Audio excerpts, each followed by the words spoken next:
Good evening, नमस्कार। स्वागत है आप सभी लोगों का आप सभी के अपने प्यारे ऑनलाइन चैनल बेसिक शिक्षा में। उम्मीद है कि आप बढ़िया होंगे, मस्त होंगे और आप अपनी लाइफ को अच्छे और एक स्मूथ तरीके से जी रहे होंगे। तो इस सीजन के लिए मैं आप लोगों का पॉलिटिकल साइंस मेंटर हूं और इंट्रोडक्शन पार्ट में मैंने जैसा कि आप सभी को बताया था कि इस पूरे सीजन हम सभी लोगों को कदम मिला करके चलना होगा। जो भी दुविधाएं आएंगी हम साथ हल करेंगे, जो भी सफलताएं मिलेंगी हम साथ उसको देखेंगे और अपने आप को इस तरह से तैयार करेंगे कि आने वाले समय में जो हमारे सामने इस कुरुक्षेत्र में जो परीक्षा है पड़ी हुई है, हम कैसे उसको पराजय कर दें। लेकिन सबसे बड़ी बात यह है कि इस कुरुक्षेत्र में हमारे सामने जो योद्धा है, हमें उसकी ताकत को जानना होगा, हमें उसकी कमियों को जानना होगा, तभी हम उसको हरा पाएंगे। तो उसकी ताकतों को, उसकी कमियों को बताने के लिए मैं आप लोगों के साथ इस पूरे सीजन रहूंगा, या फिर यूं कहें तो इस 75 दिन के चैलेंज में मैं आपके साथ रहूंगा। और अंत में मेरा जो प्रयास रहेगा वो यही रहेगा कि 75 दिनों के क्लासेस के बाद जब आप CUET एग्जाम देने बैठे और पॉलिटिकल साइंस की परीक्षा देने बैठे तो आप खुले हाथ से कह सकें, वेलकम टू माई किंगडम। जो भी प्रश्न आए आप खुले हाथों से कहिए कि हमारे राज्य में आपका स्वागत है। इसीलिए इस साल हमारी जो टैगलाइन रहेगी पॉलिटिकल साइंस की क्लास की, वो रहेगी वेलकम टू माय किंगडम। और आप लोगों का मैं अमित तिवारी अपने इस किंगडम में स्वागत करता हूं। तो आज हम लोग क्या करेंगे? आज हम लोग फुल डिटेल्ड सिलेबस एनालिसिस करेंगे एक सीरीज में। इस सीरीज में डिटेल सिलेबस एनालिसिस के बाद हम लोग क्वेश्चन पेपर एनालिसिस करेंगे कि अब तक के ट्रेंड्स क्या रहे हैं, क्वेश्चन पेपर में क्या क्या चीजों को हमें ध्यान देना होगा। उसके बाद हम लोग एक परफेक्ट स्ट्रैटेजी के साथ आएंगे और परफेक्ट टाइम टेबल के साथ आएंगे। तो आने वाले समय में आपका और मेरा साथ बहुत जरूरी है। तो इस नए आगाज को हमें नई गीत के साथ नए अंजाम तक पहुंचाने की जरूरत है। और जब नए आगाज की बात होती है तो हमें नए गीत को जरूर गाना और गुनगुनाना चाहिए। और इस गीत को जब गाया और गुनगुनाया जाता है तो कहें तो एक नया मोटिवेशन हमारे अंदर आता है। और यह गीत है कि टूटे हुए सपनों की कौन सुने सिसकी, अंतर की चीर व्यथा पलकों पर ठिठकी, हार नहीं मानूंगा रार नहीं ठानूंगा, काल के कपाल पे लिखता मिटता हूं, गीत नया गाता हूं, गीत नया गाता हूं। अटल बिहारी वाजपेयी जी की ये पंक्तियां आप हमेशा याद रखिएगा और इस गीत को हमेशा आप गाते रहिएगा। तो चलिए देखते हैं टेबल ऑफ कंटेंट में, ठीक है। और इस टेबल ऑफ कंटेंट में हमने 4 चीजों को कवर करना है। ये 4 चीजें क्या हैं? पहले तो जो बहुत कॉमन चीज आती है ना, पॉलिटी और पॉलिटिकल साइंस में डिफरेंस की, वो हमें कवर करना है। इसलिए कवर करना है क्योंकि मैंने जब वरदान बैच फेज 1 में हम लोगों की क्लासेस जब ऐप पे चल रही थी, वहां पे बहुत सारे बच्चे कंफ्यूज हो रहे थे कि सर पॉलिटी की क्लास कब से स्टार्ट होगी। तो वो आप लोगों को बेसिक जो सबसे चीज है, हमारा नाम भी बेसिक शिक्षा है, तो हम लोग बेसिक से स्टार्ट करते हैं कि पॉलिटिकल साइंस पॉलिटी में डिफरेंस क्या है, वो आप लोगों को बता दूंगा, ठीक। उसके बाद जो मेन पार्ट है detailed syllabus analysis, we will go for that. After that the debate versus old and updated NCERT. कि सर इस बार तो 12th में हमारे में 2 चैप्टर काट दिया गया है, तो क्या वो भी पढ़ के जाना जरूरी है? या सर जो पुराने 9 चैप्टर हैं, क्या 9 को पढ़ के जाना जरूरी है? मैं बस इतना कहना चाहूंगा कि कुरुक्षेत्र में जब आप उतरेंगे तो अभिमन्यु की तरह मत उतरिएगा। कैसे उतरना है मैं आगे डिस्कस करता हूं। और 4th में जो एक छिटकियां, बूंदों की छिटकियां कहते हैं ना, वो मैं आप लोगों पे डाल के चला जाऊंगा। और इसका अगला एडिशन जो नेक्स्ट वीडियो आएगा उसमें फुल क्वेश्चन पेपर एनालिसिस के साथ हम लोग करेंगे, ठीक है। तो अंत तक बने रहिए और देखिए ये पूरे डिबेट को हम लोग कैसे सॉल्व करते हैं। तो मीम्स का जमाना है, भर भर के आप लोग मीम्स डेली शेयर करते हैं, ठीक है। तो चलिए इसी मीम्स के साथ हम लोग भी आपके साथ शेयर करते हैं। यहां पे क्या है, पॉलिटिकल साइंस कह रहा है पॉलिटी को कि हमें आप अपने में मत जोड़िए, हम आपसे अलग हैं। तो ये पॉलिटिकल साइंस कैसे पॉलिटी से अलग है वो भी देखिए। बेसिकली पॉलिटी में हम लोग क्या पढ़ते हैं? पॉलिटी में हम लोग पॉलिटिकल स्ट्रक्चर को पढ़ते हैं, ठीक है। पॉलिटी में हम लोग किसी भी कंट्री के पॉलिटिकल स्ट्रक्चर को पढ़ते हैं, ठीक है। पॉलिटिकल स्ट्रक्चर, वहां की गवर्नमेंट कैसी है, ठीक है, वहां की सरकार जो है वो कैसी है, वहां का संविधान कैसा है, इन सारी चीजों को हम लोग पढ़ते हैं, ठीक। और जो पॉलिटी है वो पॉलिटिकल साइंस का एक पार्ट है। पॉलिटिकल साइंस एक सब्जेक्ट है, ठीक है। इस सब्जेक्ट के अंदर बहुत सारे कॉम्बिनेशंस हैं। जैसे आपका क्या हो गया, पॉलिटिकल थ्योरी हो गया, ठीक है। पॉलिटिकल थ्योरी, फिर इंटरनेशनल रिलेशन, पॉलिटी भी आता है इसी के अंदर, ठीक है। और भी बहुत सारे कंपैरेटिव पॉलिटिक्स हुए हैं, और भी बहुत सारे सिलेबस आते हैं पॉलिटिकल साइंस के अंदर। सिंपल भाषा में अगर मैं कहूं तो पॉलिटिकल साइंस समझिए एक तरह से क्या है, जैसे साइंस के अंदर फिजिक्स, केमिस्ट्री, बायोलॉजी ये सब आते हैं ना, वैसे ही पॉलिटिकल साइंस के अंदर ये सब उसके पार्ट हैं, ठीक है। तो अब मुझे उम्मीद है कि पॉलिटी और पॉलिटिकल साइंस में अब आपको दिक्कत नहीं है, और आप डेली जब क्लास करने आएंगे ना तो पॉलिटिकल साइंस की क्लास करने आएंगे, ठीक है। पॉलिटी की क्लास करने आप नहीं आएंगे, पॉलिटी की क्लास आप जीके जीएस में कर रहे हैं, ठीक। चलिए तो आगे बढ़ते हैं, हम अपने फर्स्ट बुक, ठीक है, कंटेम्पररी वर्ल्ड पॉलिटिक्स, उस पे चलते हैं।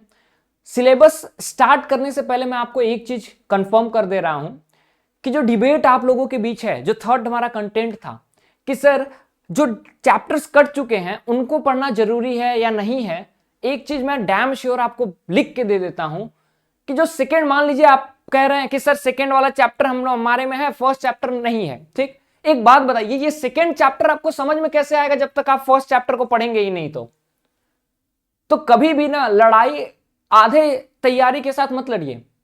जब आप युद्ध में आ ही गए हैं, लड़ना ही है, तो थोड़ा आप पढ़ लीजिएगा तो क्या दिक्कत है, ठीक है। और चीजों को आसान बनाने के लिए हम आपके साथ हैं, हम पर भरोसा रखिए, ठीक है। बस भरोसे के साथ हमारे साथ चलिए और देखिए कितनी दूर तक हम लोग चलते हैं। तो जो पहली बुक हमारे पास रहेगी जिसको हम लोग सबसे पहले कवर करेंगे वो रहेगी कंटेम्पररी वर्ल्ड पॉलिटिक्स, ठीक है। अब कंटेम्पररी वर्ल्ड पॉलिटिक्स जो बुक है वो इंटरनेशनल रिलेशन के हिसाब से बहुत इंपॉर्टेंट बुक है, ठीक है। ये आपके 12th के बाद भी बहुत काम आएगी, पॉलिटिकल साइंस अगर रहा आपके ग्रेजुएशन में तो। कैसे सर काम आएगी? इस बुक में आपको जो इंटरनेशनल रिलेशन है वो कंटेम्पररी वर्ल्ड में आज के समकालीन समय में कैसे चेंज हो रहा है वो हमें दिखाता है, ठीक। अब इसमें पहला चैप्टर है the era of cold war, ठीक है। आपको मैं टाइमलाइन के हिसाब से बताता हूं कि यहां से हम लोग स्टार्ट करेंगे 1945 से, ठीक है। 1945 से हम लोग स्टार्ट करेंगे सेकेंड वर्ल्ड वॉर के एंड से।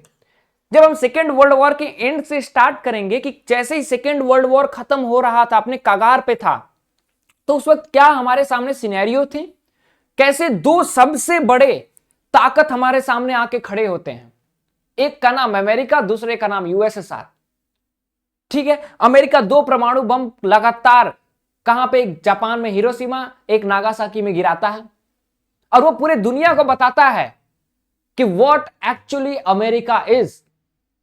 अपनी ताकत को, अपने आधिपत्य को, अपनी हेजेमनी को पूरे वर्ल्ड के सामने स्टैब्लिश कर देता है। वहीं यूएसएसआर भी इस पूरे युद्ध में अपने ताकत को लोगों को दिखाता है। और दो कहते हैं ना कि जब दो हाथी टकराते हैं तो आसपास के पेड़ पौधे या छोटे जीव जंतु तो नष्ट होते ही हैं। तो इन दोनों चैप्टर में डायरेक्ट लिंक बैठता है, एक के बिना दूजा नहीं हैंडल हो सकता। हम लोग देखेंगे कैसे, क्या शुरुआत होती है, क्या कारण रहते हैं कोल्ड वॉर एरा के, किस किस एरिया में ये फैला रहता है, फिर हम देखेंगे कि ये खत्म कैसे होता है, ठीक है। कोल्ड वॉर एरा खत्म कैसे होता है और कैसे यूएसएसआर इतने बड़े साम्राज्य का पतन होता है और एक रशिया के तौर पे, रशिया जो यूएसएसआर का कहते हैं ना कि क्या है, उसका वंशज के तौर पे वापस आता है। उसको भी हम लोग डिटेल्ड में एनालिसिस करेंगे कि कैसे इन दोनों चैप्टर में क्या क्या कमियां रहती हैं, कैसे ग्लासनोस्ट जो अब पेरेस्ट्रोइका दो जो रिफॉर्म्स आते हैं यूएसएसआर में, कैसे उनके विभाजन का कारण बनता है। कम्युनिस्ट नेचर को भी हम लोग देखेंगे यहां पे, ठीक है। कैपिटलिस्ट नेचर को भी देखेंगे, ठीक। उन सब चीजों को देखेंगे। उसके बाद जैसे ही हम देखेंगे कि कोल्ड वॉर एरा खत्म होता है, उसके बाद हम देखेंगे कि कैसे अमेरिका का आधिपत्य जो है, अमेरिका का आधिपत्य जो है वो कैसे पूरे विश्व में पड़ा हुआ है। और यहां से हम देखेंगे कि जो अमेरिका का आधिपत्य है वो बस यूएसएसआर के पतन से चालू नहीं होता है। उसका आधिपत्य चालू कब से होता है? 1945 में, जब वो नागासाकी और हिरोशिमा में 2 एटम बम्स गिराता है। कमेंट सेक्शन में मेंशन कीजिए ताकि मैं भी देखूं कि इस युद्ध में आपकी तैयारी कितनी है। उन 2 एटम बम्स के नाम क्या थे, ठीक।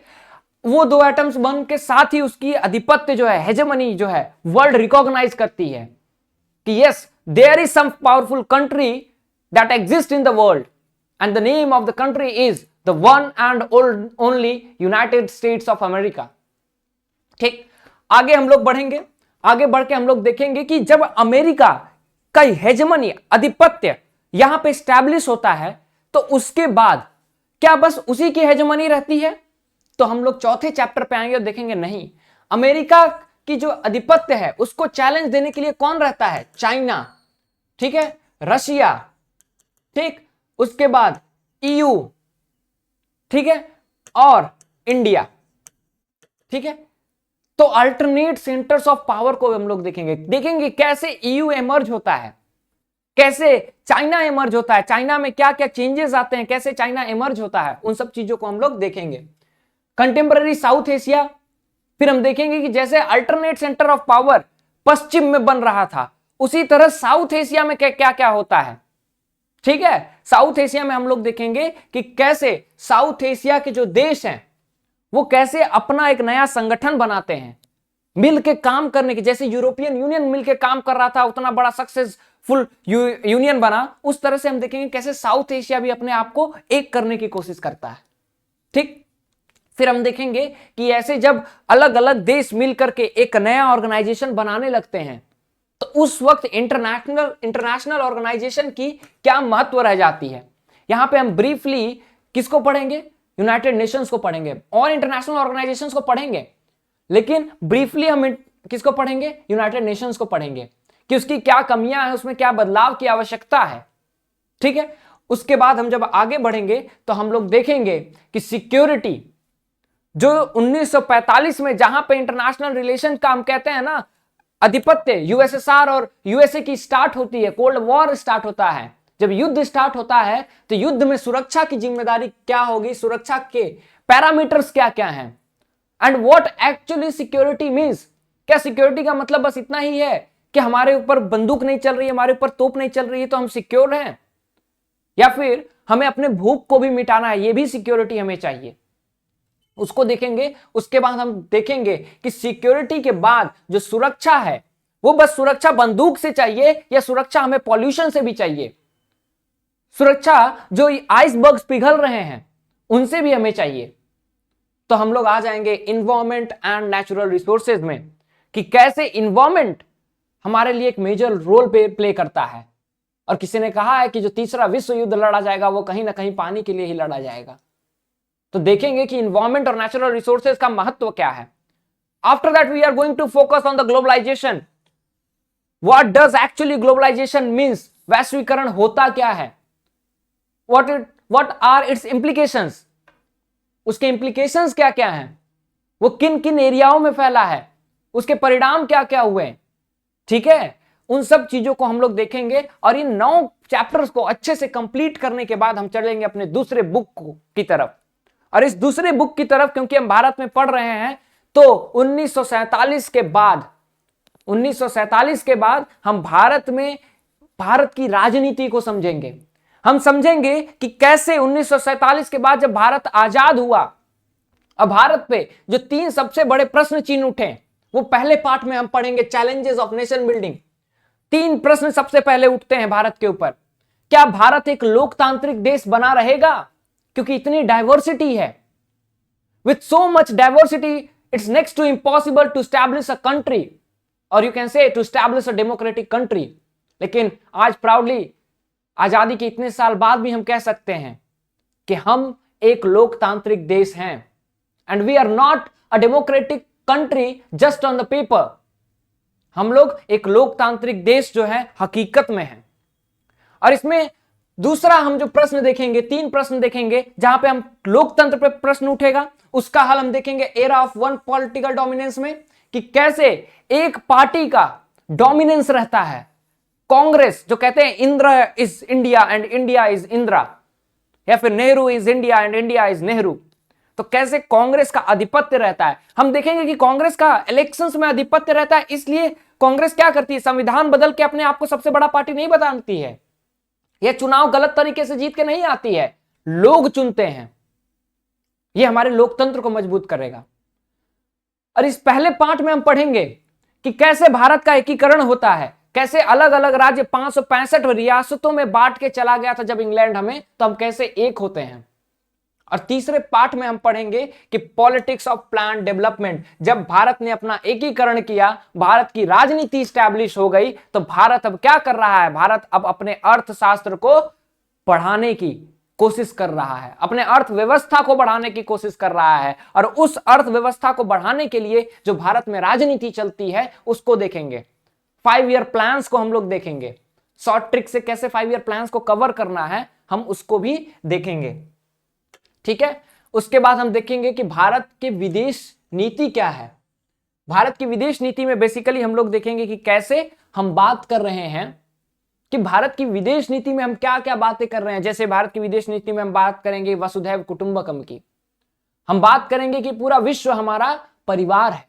उसके बाद हम देखेंगे कि challenges and restoration of Congress, की कैसे कांग्रेस की जो पटरी है, जो ट्रेन है, वो पटरी से उतरती है थोड़े देर के लिए और फिर उसको इंदिरा गांधी क्या करती हैं? बैक ऑन द ट्रैक लाती हैं।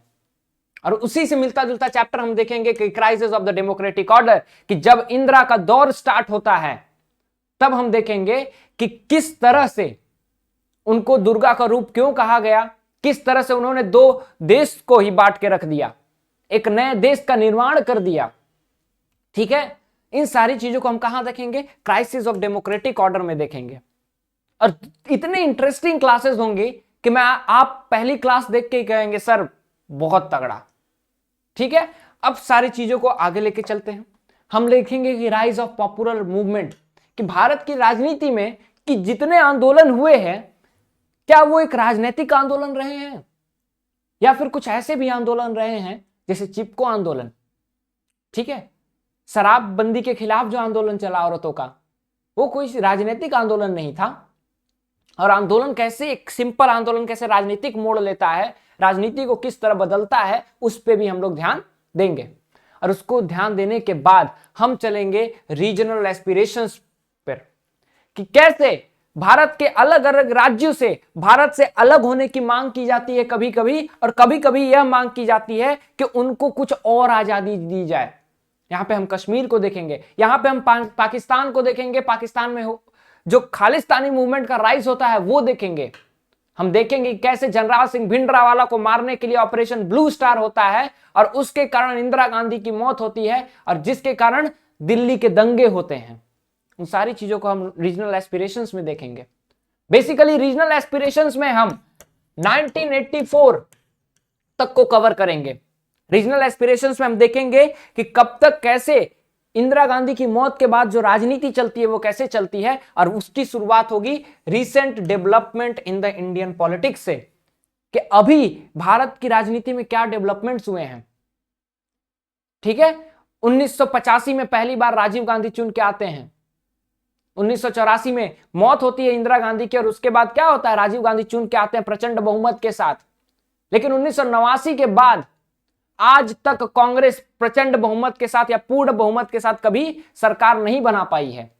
इस तथ्य को भी देखेंगे। 2014 में कैसे 1989 के बाद पहली बार कोई एक पार्टी पूर्ण बहुमत के साथ सरकार बनाती है। तो सर सरकारें तो चल रही थी, हाँ सरकार चल रही थी, वो एरा ऑफ कोलिजन था कि कैसे गठबंधन की सरकार चलती है। और इस तरह 75 दिनों में हम लोग अपने इस पूरे टॉपिक को क्लियर कर देंगे। और जब हम अपने इस पूरे टॉपिक को क्लियर करेंगे तो मैं आपको बस एक ट्रेंड्स दे रहा हूं। मैंने कहा ना कि एक झलकियां मैं दूंगा और अगले वीडियो में हम बात करेंगे डिटेल्ड क्वेश्चन पेपर एनालिसिस की। तो क्वेश्चन पेपर एनालिसिस में मैं इन दोनों पोर्शंस को क्या करता हूं, इजी ही मान के चलता हूं। मॉडरेट कुछ नहीं होता है, सारा इजी होता है। ठीक, और हार्ड को कैसे टैकल करना है, मॉडरेट कैसे टैकल करना है, ये जो परसेंटेज है ना, एक रफ फिगर मैंने आपके सामने लाया। मेरे पास जितने क्वेश्चंस थे, ठीक है, स्टूडेंट्स द्वारा दिए गए, उनसे एक रफ क्वेश्चंस मेरे पर्सपेक्टिव से क्या इजी हो सकता है, क्या मॉडरेट हो सकता है, चेंजेस नहीं आया है। देख रहे हैं हार्ड की संख्या बढ़ रही है। तो इस तरह से अपने आप को तैयार कीजिए कि आप पूर्ण रूप से तैयार रहें। इसी के साथ आज के लिए बस इतना ही। आपके साथ फिर मुलाकात होगी जब हम लोग क्वेश्चन पेपर को अच्छे से एनालिसिस करेंगे। ठीक है, तब तक के लिए आप सभी लोगों का बहुत बहुत धन्यवाद। जुड़े रहिए हमारे साथ और इस 75 दिन के चैलेंज को एक्सेप्ट कीजिए ताकि जब भी आप आए तो बाहें खोल के कह सकें वेलकम टू माय किंगडम। तो आज के लिए बस इतना ही, जल्द मिलते हैं, धन्यवाद।